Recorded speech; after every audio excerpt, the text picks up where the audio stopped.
Yng nghystadleuaeth Tlws yr Ifanc, mi aeth na 4 ati gystadlu a phob un yn cyflwyno darn o ryddiaeth. Mi oedd na bob math o themau yma, ac hefyd beth oedd yn braf i'w ddarllen oedd bod gan bob awdur lais unigryw, felly doedd yr un awdur yn sgwennu fel yr awdur arall. Mi oedd gan pawb lais unigryw, ac mi oedd hynny wir yn braf i'w ddarllen. Un awdur felly yn defnyddio ffantasi, ac mi oedd yn teimlo fel bod yr awdur yma yn deall ffantasi, yn mwynhau ffantasi, ac felly'n defnyddio genre mewn ffordd effeithiol.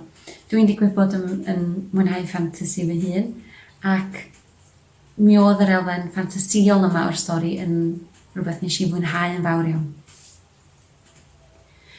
Awdur arall wedyn yn treiddio i feddyliau awdur, ac yn gadael i'r meddyliau hynny fynd o rhywbeth mae'r awdur yn sylwi arno mewn parc i syniadau fel syniad roll and bat am farwolaeth yr awdur, ac felly cydblethu syniadau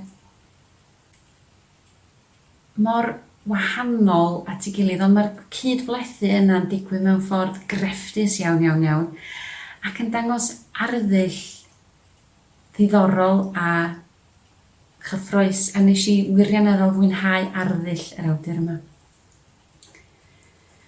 Awdur arall wedyn yn defnyddio dyfyniad o waith Lewis fel man cychwyn yr syniad yma o gylchoedd. Ac mae yna rhywbeth hynod o afaelgar am waith yr awdur yma. Mae o'n waith cynnil ac yn waith cryno, ond mae o'n waith sydd yn ymdrin ag emosiwn mawr.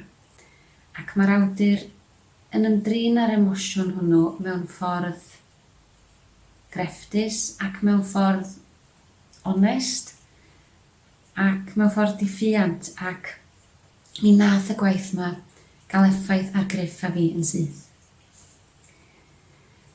Awdur arall wedyn yn sgwennu'n sensitif iawn am dreigl blwyddyn ac felly cylch blwyddyn, ac yn y gwaith yma mae yna ddelweddau hynod effeithiol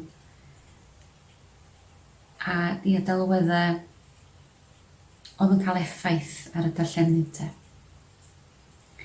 Felly fel y gwelwch chi, mae yna rhywbeth arbennig am waith bob un o'r cystadleuwyr yma.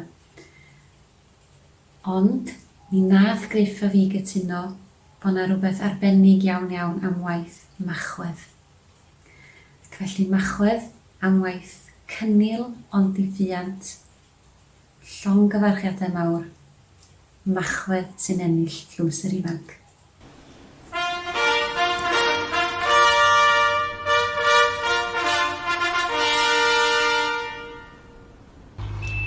Oedd e'n syndod llwyr clywed bod fi wedi ennill Tlws yr Ifanc yn Eisteddfod Gadeiriol Caerdydd 2021. Fi mor ddiolchgar.